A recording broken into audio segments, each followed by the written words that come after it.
Welcome back to Hannity. We are back in Washington, D.C. We are outside the White House. And today, during my sit-down interview with our 45th president, Donald Trump, well, I asked him about the threat of radical Islam and how he plans to defeat it. And here's what he told me.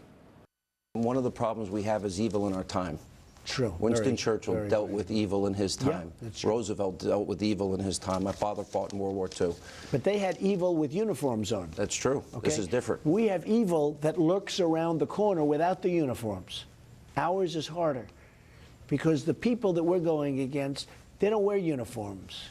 They're sneaky, dirty rats. And they blow people up in a shopping center. And they blow people up in a church. These are bad people.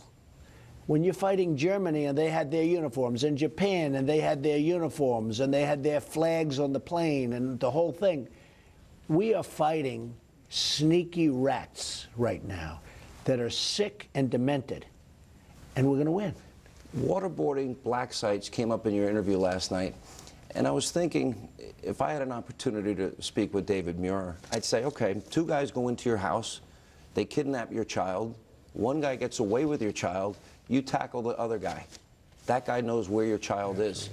Would you not waterboard that guy? So waterboarding used to be used because they said it really wasn't torture. It was the one step slightly below torture. That's why waterboarding. That's why it was legal.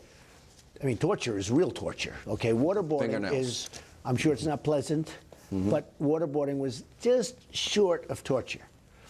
When, you know, all of a sudden they made it torture. So here's the story. Look, I spoke with people the other day who are in this world that we're talking about. They said, absolutely it works. Absolutely. Now, General Mattis said that he doesn't intend to use it. I'm with him all the way. Do I believe it works? Yes, I do. Well, we actually know it works. I interviewed, there were only 3 people that America waterboarded. One of them was Khalid Sheikh Mohammed. Right. That led us to the Courier, which led us to bin Laden. That's right. And I know because I talked to the guy that was running the program at the time. In my opinion, it works. All right. I want to ask about... Do you have even a doubt that it works? None. Neither do I. None. Not one. And I watch these people on television. Oh, Donald Trump's in favor of torture. Look, we had people that knocked down the World Trade Center. We have people that go into a club and they blow everyone up. We both lost friends that day. Everybody did. Thousands of people. We have people all over the world we're talking about. We're not just talking, we're talking all over the world. They go into a club and they machine gun everybody down, and then we're not allowed to waterboard?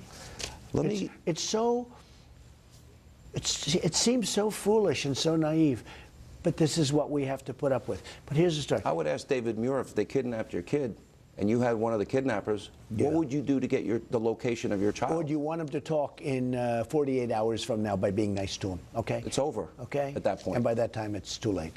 So I'm not into it. I will tell you, though, it works. And I just spoke to people who told me it worked, and that's what they do. I spoke to the guy that ran the program and saw the waterboarding of those 3 people. Let me ask you this. I'll go through these very quickly, the countries that you're going to be dealing with now. Israel, one of our closest partners. Right. Prime Minister Netanyahu is coming. One of the big issues is the embassy, Tel Aviv to Jerusalem. How important is it to repair this relationship, and what about that move of the embassy? It's repaired. It's repaired already? Got repaired as soon as I Within 5 minutes? Yeah, it's repaired. We have a good relationship. Israel's been treated very badly. We have a good relationship with them. And you're holding back the money, the last-minute money that President Obama gave to the Palestinians? We're going to see what happens, yeah. I don't want to talk about it. Where do you stand on the embassy from Tel Aviv to Jerusalem? I don't want to talk about it yet. Not yet? It's too early, no. Okay. How about, I know you spoke to General al-Sisi. Did you ever see the speech that he gave on radical Islam? Yes. And do you believe he could be... We have a very, very good relationship with the general. We're going to have a very good relationship with Egypt. He went into a tough situation, and all I can say is I like him. Do you trust the Saudis? Over the years, I would argue, they've been very duplicitous. Yeah, I don't want to tell you about that. I don't like talking about how I feel about people because I don't want to be put in that position. I hope I get along with everybody, but it's possible I won't. A lot of money is being spent from certain countries on radicalizing people. I don't like that. I don't like that. Have you talked to Vladimir Putin yet? So much came up about this. Have you had discussions with him? Well, no, he called me after I won, but I haven't had a discussion, but I understand we will be having a discussion soon. How about the leaders of China? Yes, I have spoken to him, and we have been dealing a little bit with China. And I know you spoke to the leaders in India. What about Pakistan? Yes, I have. Yeah. Let me ask this. I think this is important. I actually agree with you wholeheartedly about the Iranian deal. Would you? Well, I think it's one of the worst deals I've ever seen, and I'm not just talking about nation played ransom deals. No. Yeah. I think it's what? How about 1.7 billion dollars, and that was a ransom payment, in cash, 1.7 billion in cash, but 150 billion dollars. But that's not even the important thing. I think it's one of the worst deals I've ever seen, and why Kerry didn't get up out of the chair and leave is hard to believe. Let me ask you about the power of the pardon, which is absolute for a president. One night, I know you were watching my show, and I had the mother of this young sailor who is spending a year in jail because he took 6 pictures for his own use in a submarine, and you were comparing it. Would that be something early on you would consider? I'm actually looking at it Christian right now. Saucier. I think it's very unfair in light of what's happened with other people. And I think it's very, very Did you hear the unfair. story of Clint Lawrence, another guy? Got 30 years. He was doing his job, protecting his team in Afghanistan. We're looking at a lot of those few things. of them. And by the way, Right. if another event didn't happen, I would look at him.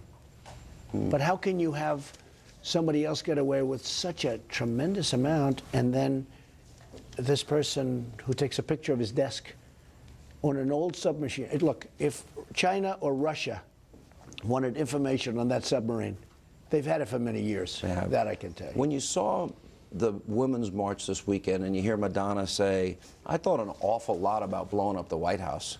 Imagine if I said that when Barack Obama was here. Honestly, she's disgusting. I think she hurt herself very badly. I think she hurt that whole Cause. yeah. I thought her, and a couple of others, but I thought she was, in particular, I thought what she said was disgraceful to our country. Last question, and then you're going to take us to the Oval Office, which is nice. You were very passionate last night about Chicago and about the violence. In the course of Barack Obama's presidency, 4,000 people died, murdered, and another however many thousand were shot. You might go in and help fix it if they can't fix Well, it. you had many people shot last night. The news this morning is that many, many people were shot last night in Chicago. Chicago is worse than some of the countries you read about in the Middle East where there's wars going on. And there's no reason It's a for war it. zone. There is no reason for it. And coming up, President Trump takes me inside the Oval Office as our cable exclusive interview with the 45th Commander-in-Chief continues. Please stay with us.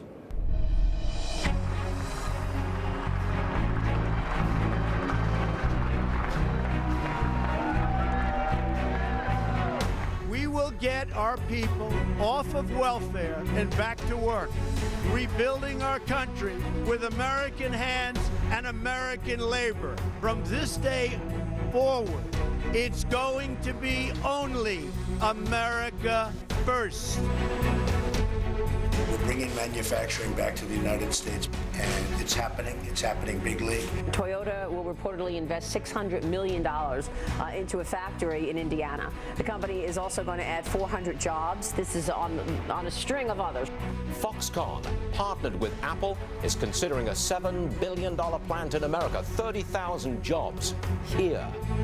He has, one after another, made announcement after announcement that jobs are coming back. We're going to put a lot of people back to work.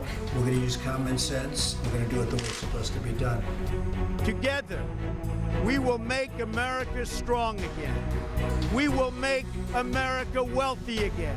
And yes, together, we will make America great again. And earlier today, President Donald J. Trump, well, he gave us a tour of the Oval Office, and here's more of my cable exclusive interview. Take a look. It's inauguration night. You gave your speech. Right. You go to the balls. You come back, and you're in the White House in the residence with Melania. Right.